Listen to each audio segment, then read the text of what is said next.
കോഴിക്കോട് കാരന്തൂർ ലഹരി കേസിൽ അറസ്റ്റിലായ ടാൻസാനിയൻ സ്വദേശികളുടെ ബാങ്ക് അക്കൗണ്ടിലേക്ക് പണം അയച്ച മലയാളികളെ കേന്ദ്രീകരിച്ചാണ് ഇപ്പോൾ പോലീസിന്റെ പുതിയ അന്വേഷണം. ലഹരി ഇടപാടിന് വേണ്ടിയാണ് പണം അയച്ചത് എന്ന നിഗമനത്തിലാണ് പോലീസ്. റിമാൻഡിലായ ടാൻസാനിയൻ സ്വദേശികൾക്കായി പോലീസ് ഉടൻ കസ്റ്റഡി അപേക്ഷ നൽകും.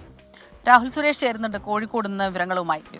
രാഹുൽ, പറയൂ, ഈ കസ്റ്റഡി അപേക്ഷ നൽകുന്നത് ഉൾപ്പെടെ മറ്റു വിവരങ്ങൾ, ഈ മലയാളികളുടെ ഒരു ഇൻവോൾവ്മെന്റ് അത് അന്വേഷിക്കുക എന്നുള്ളത് ഏറ്റവും പ്രധാനമാണ്. ഈ ബാങ്ക് അക്കൗണ്ടുകളെ കുറിച്ചൊക്കെ തന്നെ അന്വേഷിക്കേണ്ടിയിരിക്കുന്നു.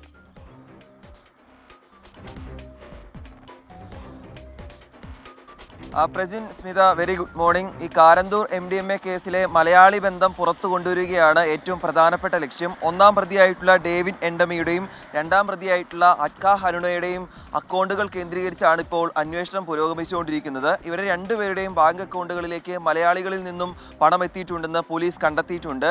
ഒന്നാം പ്രതിയായിട്ടുള്ള പ്രതി ഡേവിഡ് എൻഡമിയുടെ ബാങ്ക് അക്കൗണ്ടിൽ ഒരു മാസം നടന്നത് 1 കോടിയിലധികം രൂപയുടെ ബാങ്ക് ഇടപാടുകളാണ്.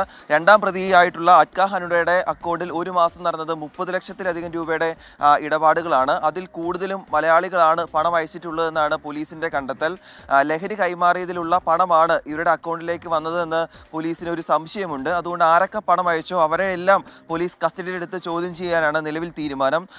മലയാളികൾക്ക്, ഈ പണം അയച്ച ആളുകൾക്ക് നോട്ടീസ് നൽകും. അതിനുശേഷമായിരിക്കും ചോദ്യം ചെയ്യുന്ന നടപടികൾ. പിന്നീട് അറസ്റ്റ് വേണ്ടി വരികയാണെങ്കിൽ അറസ്റ്റ് ഉൾപ്പെടെയുള്ള നടപടികളിലേക്ക് കടക്കുമെന്നാണ് പറഞ്ഞിട്ടുള്ളത്. നിലവിൽ കസ്റ്റഡിയിലെടുത്ത 2 പ്രതികളെയും ഇന്നലെ കോടതിയിൽ ഹാജരാക്കുകയും റിമാൻഡ് ചെയ്യുകയും ചെയ്തിരുന്നു. അവർക്ക് വേണ്ടിയിട്ട് ഉടൻ തന്നെ കസ്റ്റഡി അപേക്ഷ നൽകാനാണ് നിലവിൽ കുന്നമംഗലം പോലീസിന്റെ തീരുമാനം. മെഡിക്കൽ കോളേജ് ACP ആയിട്ടുള്ള ഉമേഷിന്റെ നേതൃത്വത്തിലാണ് ഇപ്പോൾ അന്വേഷണം പുരോഗമിച്ചുകൊണ്ടിരിക്കുന്നത്. കേസുമായി ബന്ധപ്പെട്ട് 2 ടാൻസാനിയൻ പൗരന്മാർ ഉൾപ്പെടെ 5 പേരാണ് ഇതിനോടകം പിടിയിലായിട്ടുള്ളത്. കേസിൽ കൂടുതൽ മലയാളികൾ ഉണ്ടെന്നാണ് പോലീസിന്റെ നിഗമനം.